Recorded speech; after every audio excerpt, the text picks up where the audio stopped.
Hello and welcome to another episode of My Favourite Game from the Honest Football Podcast. So on the show this week we've got David from Football KitCon, who's going to talk to us all about Livingston FC, which is his local club, but also a team that he actually played for. So David had quite an illustrious youth career.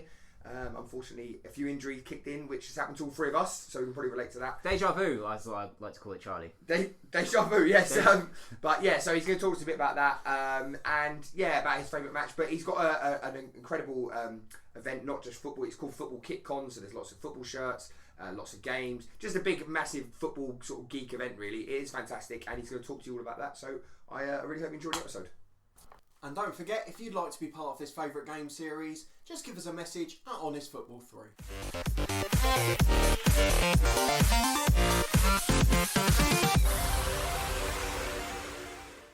And yeah, it's a great pleasure for me to introduce David from Football KitCon, who's going to come and talk to us about his favourite football match. But thanks for coming on, David. We'll find out a little bit more about you in a second. But yeah, really appreciate you coming on in today. So yeah, just I suppose just to kick us off, really, David, just tell us a little bit about yourself and your sort of football background and who you support, etc. Yeah, so hitting 33, my footballing days are well behind me now, Charlie. But I was one of those young hot prospects in Scotland. Never quite made it. One injury or another. Knackered knees, knackered ankles. Right. I think I pulled both hamstrings when I was away for Scotland boys, so it Right. never really went too well. Oh, okay. So tell us a bit about that sort of that background then. That by the sounds of it, that sort of youth career, for the want of a better phrase. But yeah, that sounds quite interesting. So tell us a bit more about that, actually, mate. Yeah, no, I wasn't very good at football, and I think playing maybe 8 or 9 times a week that sort of helped. But yeah, my old man was into motorsport, wasn't really into football, and Right. then my friend's dad just sort of took me under his wing, got me into football, went daft, and yeah, just played for various local clubs. Got picked up by who did I get picked up at that point? I think it was like Livingston Boys at that time. Was playing with Livingston, which actually that's who I support. I'm a big Livingston fan. Right, brilliant. We're doing all right now. Yeah, I was going to say, yeah, a bit mixed, really, isn't it, Livingston? I suppose it's quite it's quite a small club in comparison to some of the other ones in the league, isn't it? So it's sort of probably always gets a bit dwarfed by that, I suppose, doesn't it? But Yeah, well, we've been up and down, and you know, we've won pretty much every league apart from the top flight, and yeah, it's been good. I used to be a Rangers fan, and I went from being raised as a Rangers fan to then, you know, support my local team when I was about, that must have been when I was maybe, at that time, maybe 11 or 12. And I was fortunate enough that I was pretty decent at football. yeah, And scouted by, you know, Rangers, Newcastle, Everton, Motherwell, bloody hell. trials with Aberdeen. Yeah, I was all right, Charlie. I was all right. Yeah, no, of course, yeah. No, it sounds better than all right, mate. I've got to be honest. That's incredible. So Yeah, what sort of happened then? Was it sort of so you say you're about 11 or 12 and you were probably at the peak of it then, in that sense, not peak, but like you were hitting a bit of form. Sorry, and then you. Yeah. Well, there was a bit of interest, and you know, I sort of stayed sort of local, and maybe 15, 16, I'd signed with like East Stirlingshire, who were Right. arguably one of the worst teams in Scotland at the time. But I was kicking about, you know, the first team, nearly getting a gig, and then I landed on my ankle, so that was me out for best part of 8, 9 months. Oh, gee. Then after that, I signed with Alloa at that point. Right. And I was again kicking about the reserves, looking at first team football. I kicked the ground and I damaged my calf and my ankle. Oh, And at gee. that point, I'd done something to my knee. It's out of position and whatnot. So Yeah. one injury after the other, you know, and that was just when I was coming back from like schoolboy, you know, to school, and Yeah, but I pulled both my hamstrings when I was away with Scotland, and I never recovered, and, Right. and that was the end of it. they say that, don't they? Especially joints and stuff. Like once you go once, you know, I think, you know, loads of people have sort of joint injuries, but when you're playing football at that level, you know, once you do it once, you're probably never quite the same. Even if you do get back, you know, you probably never quite feels the same. I don't know from your perspective, maybe that's different. I don't know, but Yeah, well, I was always big. I didn't like strapping things. I didn't like, you know, my ankles or my knees or my anything to do like having that restriction. So that was probably bad on my point. But I mean, even now, I mean, I've since had to give up football again. I started playing ice hockey. I had to give up that. So I burst my calf. I burst my calf at when all the tendons meet. So that was horrible. Man, that sounds horrible. Oh gosh, that's awful, isn't it? You ain't no much luck, have you? Well, I went from a sort of centre half to a goalkeeper, to a centre half to a midfielder, to a winger, to the number 10, as they say. And then for me to get back into playing football, I got back into being a goalkeeper again. So I joined a local amateur team. We won, I think it was 8 or 9 cups in a season, and we were really successful, and it's a good group of lads. And after that I just sort of gave up again, and then played with the local Livingston Supporters Club, and flirted in and out with it, but I've just injuries. It takes its toll, doesn't it, on your body eventually. I think it catches up you quite quickly. Those old injuries, don't they? They never quite go away. Do you sort of miss it? Because I mean, I was not on the same level as yourself. Only sort of played sort of like local football, and then a little bit of sort of semi-pro, but not at the same level as that. But I did my knee about a year and a half ago, and I've never quite got back into it since. And that's only a short period of time. But I just missed that bit before the game, like in the changing rooms, whatever level it is. I think that that sort of buzz and the crack you have with the lads and that, really. So I don't know. Do you sort of miss that, or are you quite glad that you're sort of out of it now, if that makes sense? It's like I was very fortunate. I played in good teams, and we had a good spirit, and everyone's heart was in the right place, and as much as everyone wanted to win, there was, as you say, it was literally just everything, getting up in the morning, going and playing, you're playing with your mates, or at that point I was playing with my mates, and you just sort of form a good spirit, and even to the extent, I mean, still really friends with all the guys that played for the Livingston supporters team. Still going nights out, still see them, and you get involved, and you get friends for life. But I think pulling on the boots, pulling on the gloves, just being around it. I would say, I mean, I'm coming up 34 next birthday, so there's not much time left to sort of pull on the boots. So I have flirted with. Oh, I don't know. You're near the vet's age now, aren't you? So I suppose you could do the old veterans and that. I suppose it's not. No, I'm joking, David. I'm joking. No. We're getting there, Charlie. But I mean, if anyone says you don't miss it, they'd be lying to you. Yeah, no, of course. I mean, was there anyone you played with particularly that ended up going on to great things, or was there anyone you maybe played with who you thought would but didn't? Sort of, particularly with the national team, I suppose you must have come across a few, maybe sort of names, if I don't want a better phrase. So. Yeah, I mean, I don't remember a lot of the guys, especially with the national team. I mean, the team was picked, and I was one of the boys that was just like, that, we've never heard of him, or we don't know him. But I mean, some of the boys I played with Martin Scott.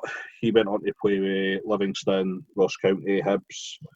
I think I've lost track where he is now, but he's at I think it's Cova now. He's flirted about the lower leagues. Right. Scott Boyd. He played with Kilmarnock for years and years. There was, and then it's at Ross County, and then there was David Robertson, who's at Dundee United. He went to Livingston, which is actually quite funny that I actually managed to keep Martin and David out the team for our local team at that point. But I went on to be an injured croc, and they went on to play for Dundee United and Hibs. Yeah, I mean, it all works out. If you don't want me getting too personal, just very, very briefly, do you ever wonder what might have been? Because I mean, by the sounds of it, obviously, if you're keeping lads like that out of the team, if you just hadn't have fallen on that ankle or something, do you ever, or do you sort of just draw a line under it and say, right, that happened, as bad as it was and unfortunate as it was, that's what's happened, and here's where I am now? Or do you sort of look back, with a bit of what if I hadn't have rolled my ankle, or I hadn't done this, or not rolled it, but a lot worse than that. But yeah, I was probably always that guy that didn't actually appreciate how good he was at that time. I just got on with it, and people were saying nice things, and I was just sort of accepting of it, and it was probably quite a hard time. That's all I wanted to be, was a footballer. going from one club to another, just like injury after injury, making an impression and you're injured again. When I was younger, I definitely thought, what could have been, but the commitment and it's a big ask. I know some footballers get a hard time sometimes, year in, year out, performing at a high level and getting involved and staying focused and things. It's a big thing. But I mean, as I've got older, I've just I'm also a big believer that if you can change the changeable and accept the unchangeable, then you'll be all right. So Yeah. now I accepted it that, and even when I speak to guys, maybe I've not caught up with in a long time, and they're just like, "What you could have been, David? How good you could have been?" And I'm just like, "Well, I don't believe you, but if that's the case, but no, I mean, I've even had one of my old managers came up to me, and that I always sort of played above myself, and he came up to me, he was just like, "If you just came to France with us, David, we would have won that." And I said, "You never picked me at the beginning, though," and he was just like, I made a mistake, and I was just like, "No, that's fine." I was just like, if I'm not good enough for you at the beginning, I'm not good enough for when you actually realise my potential. Just like what's done's done, and I was just like, it was nice to hear that. I mean, that was maybe 10 years after it. I was 26, 27, and he was saying nice things like that, and he believed that. I was just like, you know what, that is what it is, and I'm happy. So it's quite a different environment, isn't it? I think you've seen both sides of it, I suppose, playing local football and then the professional game. Because I think speaking to friends of mine who maybe flirted with that, and when I was a sort of teenager, I was at a couple of academies, but then got released because I was nowhere near good enough. But I found the most bizarre thing, I don't know about you, David, was that in those early stages, particularly I suppose as a teenager, you're sort of playing as part of a team, but you're trying to get a contract. I mean, I think I knew deep down I was never going anywhere near it, but it's quite difficult because I was like centre half, and on the one hand, you're playing as part of a team, but I was hoping the other centre half would slip up to make me look better. Do you know what I mean? That it's quite a bizarre sort of place to find yourself in, isn't it? That those early stages of football, I suppose you would have a lot more experience than what I would, but do you know what I mean? I don't know if that's maybe what it's like when you get past that stage. I don't know. You'd know better than me, but I mean, I always had a big focus on I need to do my part for the team, and I was, whether fortunate or unfortunate, I mean, I was always captain in teams. So at the end of the day, I mean, I was always pushing what was best for me and the team. There's always that dog eat dog world. It always is, And I had some of the best coaches I've ever had.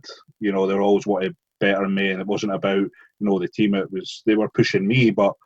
I mean, for instance, I mean, I used to go up round for my friend, and he used to maybe not be in, and I would just be up against the wall, left foot, keep up your left foot, and I would always work on my weakness that it came to the point that I could play with both feet, and it didn't matter if it was left or right. So I was just constantly wanting to better myself, and it was just for the point that if everyone else should see that, then that's up to them, but I could only sort of work on my weaknesses, and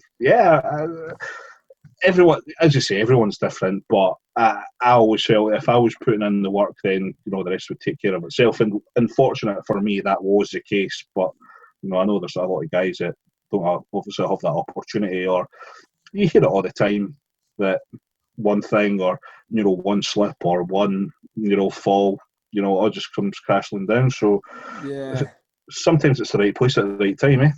Yeah, no, exactly. No, I think you summed that up brilliantly, to be honest. I think that's a fascinating insight, to be honest. I'd love to hear a bit more about it.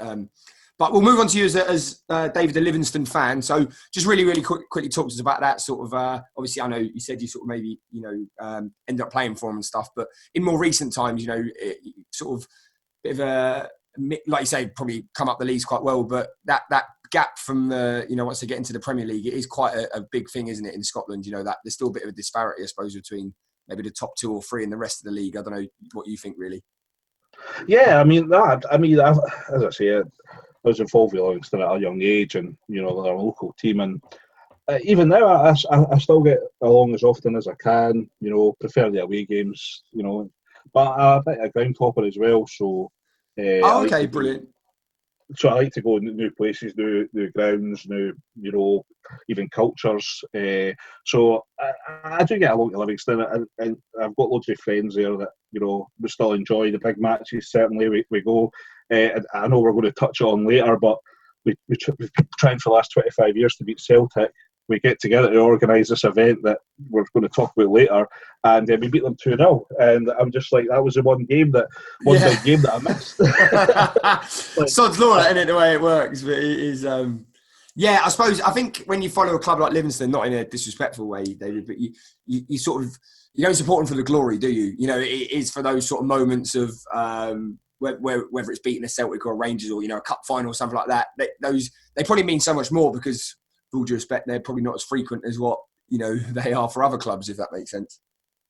Yeah, no, I mean, you know, we get a bit of ribbon, you know, for not being the best team. But, I mean, I think that what Gary Holt and David Martindale have got just now, even in League One, it's just that hard work, that work ethic. And I mean, some of the guys do have a, you know, jackhammer throwers FC or whatever it is, you know, lumping balls up the park. But some of the stuff they played is unbelievable. The budgets, you know, maybe 10, 20 times less in most teams in the league.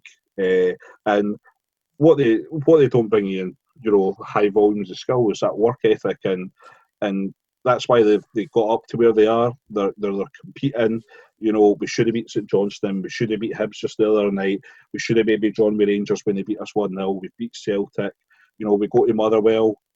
Goalie slips one through his, you know, legs. But unfortunate, he's been brilliant, and you know, everything could have been different. But you know, they play the right things. They do the right, they do the right things, and you know, I think they don't get the credit what they deserve because they're 7th in the league, and they've been absolutely brilliant.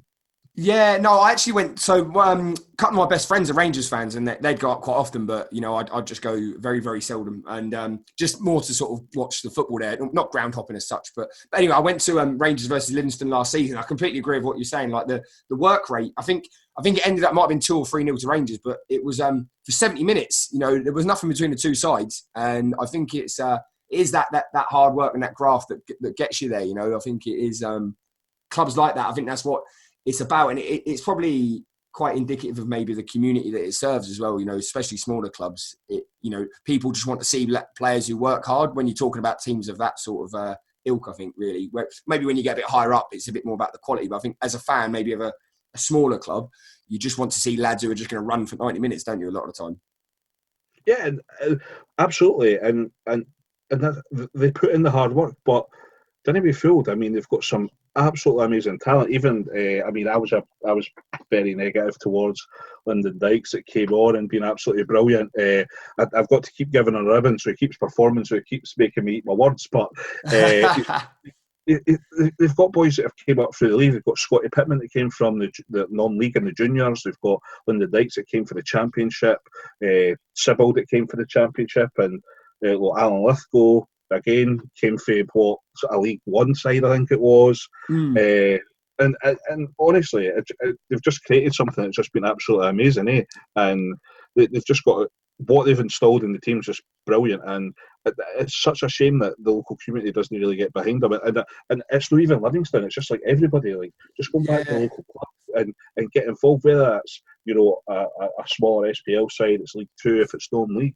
You know, there's so much football out there that deserves to be watched, Yeah, no, I think you hit the nail on the head. I mean, I've always wondered, is it recently because of the name of the stadium, that Tony Macaroni sort of thing? But I don't know if that's no, I'm joking. No.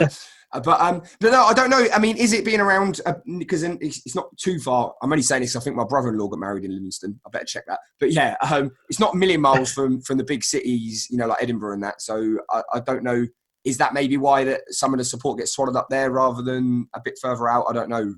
Yeah, well, obviously Livingston came about in '95 when Meadowbank they sort of folded and moved to Livingston, and they'd done the name change. And you know, you already had Hearts, Hibs, then you know you've got Rangers, Celtic, obviously that have got a massive following. So people in West Lothian, where Livingston is they already had their teams, and not many Meadowbank fans came to Livingston because it was outside of town, you know, or the politics behind it. And no one really bought into it, or you know yourself. I mean, once somebody's got a team, you're pretty much sticking to the team, aren't you? Of course, yeah, no, absolutely, yeah. You're not gonna change that either. To be fair. Absolutely. So you had that issue of where the relocation was and whatnot, and I mean, yeah, winning brings fans. It's it's a Yeah. fact. And there was a point where we were winning all the time and going up the leagues in Europe and stuff like that, but had to drop down for financial regulations, whatever happened there. And the fans are back and they're doing all right. And they're performing at a point that people should come and watch them. Yeah, I was going to say, they deserve to be watched. I think any team in that league deserves to be watched, don't they? But we'll move on, David. So obviously, I actually come across you on sort of the massive thing that is like Twitter and the web and all of that. So the reason you're actually on here is to talk to us about obviously your favourite game. But I really wanted to explore this football kit con that is fascinating, really. So I've signed up to the mailing list. Tickets are out now. I just need to check with my brother-in-law if he's able to put me up around that sort of time. I'm hoping to come up. So you're a lot more qualified to talk about it than me. Do you want to tell us about sort of what it is, the origins of it, what to expect there? Because, I mean, I've got the email in front of me, but I think you'll do a much better job of explaining everything that's going to happen there, if that makes sense.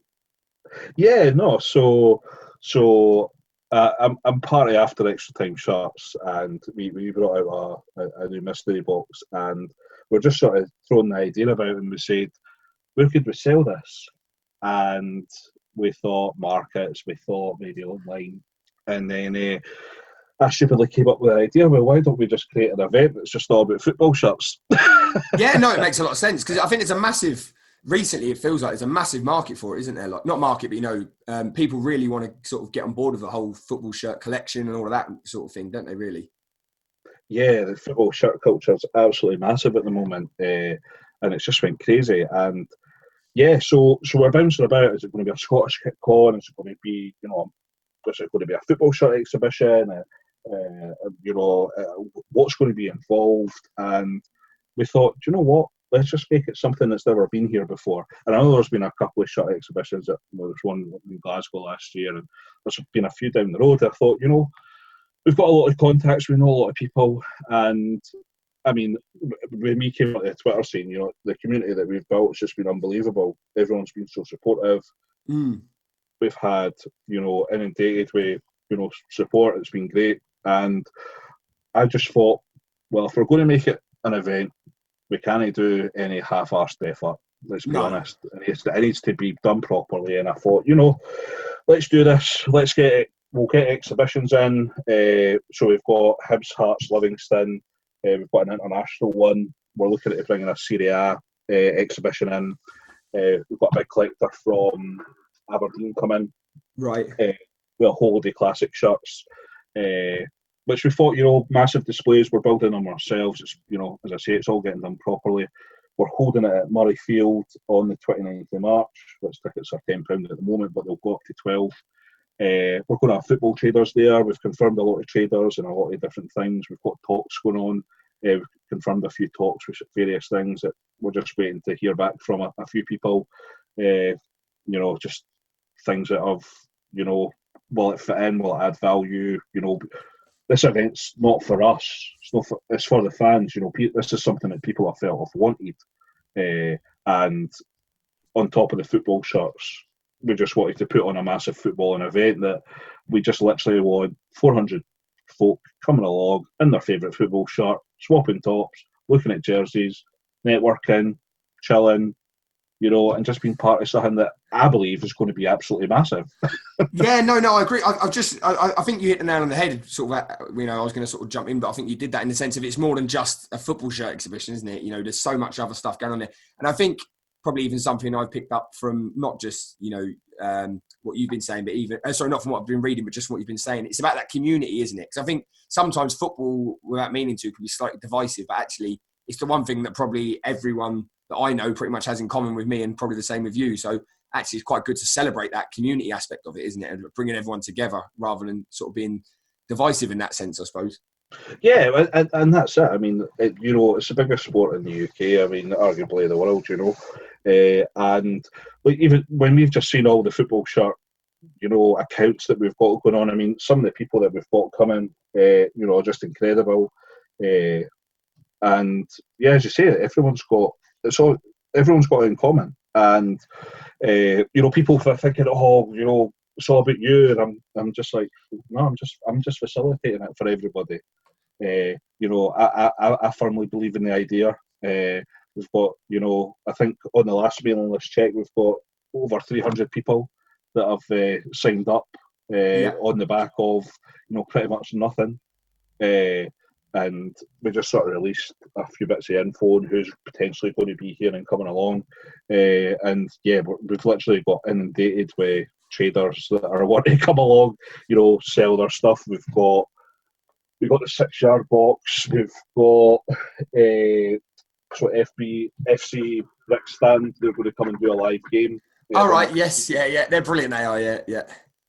Yeah. So we've got them coming along. We've got 5-a-side Subbuteo set up. We've got the new counter-attack game that's coming along. Hexagon are going to come on and they're going to do their sort of live interactive thing that people can get involved, kick a ball about. We're going to have a live football shirt of, a World Cup football shirts. So, there's prizes to be won, get involved. We've got a charity aspect as well for Back On Side. They help with support for mental health through sport. Right, that's incredible. That's brilliant. So we've got an auction for them going on as well, and people say, as I say, it's not about me, it's about helping the community, helping others, and I work for a charity, so important is to sort of support charities. So we felt, as I said, it was all about the event, what adds value to the event, what can we get that will, up the level. And a lot of people have said to me, just like, well, before the tickets were released, they said, how much are the tickets going to be? I just threw it back and said, how much would you pay? And we're like, I'd maybe pay £25-30. I was like, that's brilliant, because it's nowhere near that. yeah, exactly. Yeah, that's the best way of doing it, I suppose, isn't it? Yeah, it's that. I mean, I'm actually really excited. I genuinely hope I can honestly tie the dates up with my brother-in-law, because it seems like a fantastic event and that. And I think, I think that's a massive leap forward. So I know what you were saying about people wanting this sort of thing, but actually I don't think there's loads of it about, which I think is why it's brilliant. You're sort of filling that void in a sense, because I think there's people who do maybe different exhibitions of some of the things that you've got, but no one's really pulled them all together in the way that you have. So I think that's amazing, to be honest. Yeah, well, as I say, we're still we're still throwing ideas about, and that's the thing. We've got our vision.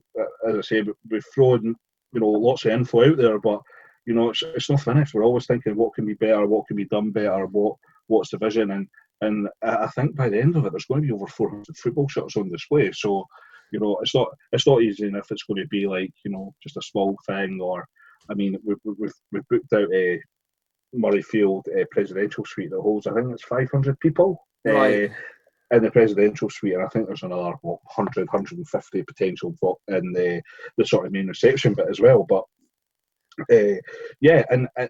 and the good thing about it is if it does blow up and we have to make it bigger, there's room for to accommodate even more as well. So, as I said, people have signed up on the back of not very much information and just sort of the sort of few bits of info that was put out. So yeah, we're hoping that it's coming on things like this and word of mouth, and there's even football teams getting involved. That's their day out.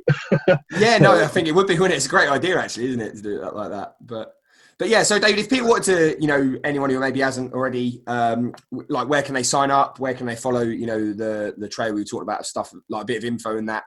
So yeah, I don't know what sort of things you've got out there. Yeah, so our website's very basic at the moment, but that's going to get added to. But it's www.footballkitcon.com. You can sign up to the mailing list. So that's just basically, it's just going to be purely for the event, what's happening with tickets. When we add stuff to the event, it's going to be, our subscribers are going to be the first to know, probably a monthly update or whatever. And we're on Instagram, we're on Facebook, we're on Twitter, which is just basically at Football KitCon. And that's it. And we just keep adding stuff and what's happening. And if you're looking for tickets for the event, if you just go into Eventbrite and put Football KitCon 2020, you'll find it. But the links are all over the place, definitely all over our Twitter. Yeah, no, definitely no. Well, that's how I sort of come across you in that sense. So, but yeah, I didn't realise you're obviously part of After Extra Time shirts as well, which is obviously, I mean, recently you had the whole box thing that went sort of massive, didn't it? So I think it's yeah, it's quite interesting, all the links between that. But yeah, no, I mean, I'll definitely try and come, and hopefully a few others. I'm just trying to think what shirt I'd wear. I've only got a few from places I've been on holiday, so it won't be anything rare or anything like that. But it would be, yeah. The only one yeah, I was going to say, yeah, it's probably plenty of time to get one. The only place I went on holiday once to Cuba, but I can't get a football shirt for love of the money because I don't think they play football there really. So it was the only place that I've managed to go and not come back with a football shirt from. So but there you go. We'll see if I can. Maybe there'll be someone in the swap shop there somewhere. It might have bring it. Well, that's it. So we've got Footy Trader that are coming along, and they're going to facilitate a swap shop. As I said, we came up with the idea, which was absolutely amazing, but we listened to what people wanted, and people wanted a swap shop, so it was only right to accommodate that. So they're going to facilitate a swap shop with them, but also there's going to be an opportunity to swap with potential 400 people as well. So there's plenty of time to get one, you know. Yeah. Hopefully I'll get that Cuba one out there somewhere, maybe. But it's, but yeah. But no, David. So we'll talk to you now about the sort of name of the episode. So my favourite game. So I want you to just set the scene for us. Your favourite ever football match. Doesn't matter if you actually went to watch it live or it was on TV or anything like that. But just tell us about it from beginning to end, basically. There's been a few. You can shortlist a few if you want, then instead, if it's too hard to pick one. Well, I can't remember the actual game, but when Livingston played Sturm Graz in Europe at home, we beat them 4-3. Which is obviously a massive thing, and I don't remember much about the game other than we won, and that was obviously a big thing for a club of our size getting into Europe. That was definitely up there. I was ball boy for when we beat Cali Thistle. That was on the road to getting promoted. I think that was up to the League Division 1 at that point. That was a big game. Right. My favourite game is definitely got to be when we beat Rangers for the first time at Amidvale, and we won 2-1. And it was a big moment. It's the first time we ever beat any of the Old Firm. I mean, it was the only thing we got close to it. It was 2-1, and we went behind it after an Amaruso header. It must have been in about 5 or 6 minutes. It was just that. This is it. This isn't happening. Obviously, we're up in third in the league, and we've just been promoted, and it was a big thing, first time in the SPL, etc., etc. We're only about 5 or 6 years old at that point, so massive feat. Yeah. And Barry Wilson got the ball, turned on the edge of the box, struck it top corner, 1-1, dreamland stuff. Never forget the goal. And just thought, how is this possible? We're coming back to beat Rangers, and I remember it well. So it was a lovely day. I was sitting in the main stand, and then just before, I think it was Keno. He tried an overhead kick, failed miserably. One of those you think, why am I doing that? That's just stupid. I'm thinking, but in hindsight, it was probably the best thing that happened. I think it was David Fernandez that had the ball on the right hand side. He's cut back, he swung it in. And Stuart Lovell, I think he was a captain at that point. He's just went and it must have been 16 yards out, edge of the box, and he just went and done an overhead kick, and he stuck it right in the top bin, and it put us 2-1 up against Rangers, and the place just went mental because I don't think we'd ever even been in front against the Old Firm. It wasn't even a thing. Yeah, no, exactly. Yeah. Especially in those days as well, I suppose. Yeah, it would have been. Oh, and he said afterwards, one of the boys actually spoke to him the other week. There, we're at Keegan Jacobs' testimonial, and he just said, it was bizarre that he just said, Keno tried that earlier on, and I thought, I'll just try it. So, Keno's made an absolute mess of it, and then that's caused Stuart Lovell to do it. And that was the first time I ever beat the Old Firm, and it. Still remember the goals. Still remember the game. It's quite interesting, I think. Like you say, you remember those sort of details and the bits before it and that. And almost as a fan, even like once you take the lead, that I don't know how long was left, but it can feel like such a long time, can't it? Say it was 20 minutes. So those 20 minutes can be so drawn out when you're the underdog and you take the lead. But it's actually quite hard to almost enjoy that time, isn't it? I suppose when you're so used to not necessarily being in that situation, I suppose.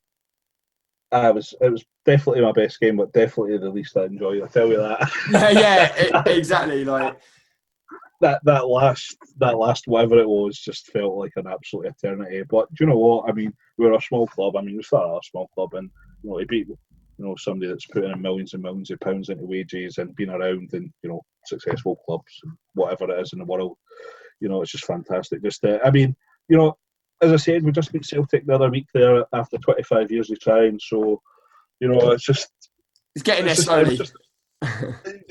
I think looking back now, you didn't actually appreciate how big a feat it was now because we have beat Rangers a couple of times since then, I think, but we'd never beat Celtic. So it was just fantastic, and I'm getting old, so I didn't remember much, but.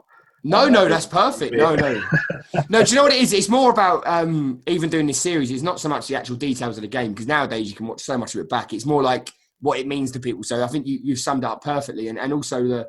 Like we mentioned earlier, probably right at the beginning, that, when you follow clubs like Livingston or, where we live in Luton, for example, you don't follow them for the winning the, Europa League, Champions League, or that sort of thing. It is for those moments where it might just be beating a big team. But unless you support a lower league team, or not a lower league team, so unless you support a small team like that, you just don't understand what it means to just, to some people that's just a league win, isn't it? But, to a Livingston fan or whoever, it means so much more, doesn't it? Oh, absolutely. I wouldn't want to support a successful team because, travelling in Europe I can't afford, so just slow it down. But no, yeah, absolutely. I can't agree any more of that.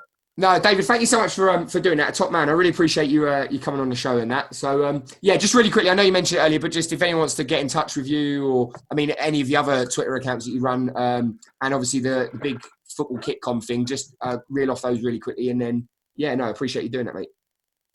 Yeah, so you can find us at www.footballkitcon.com.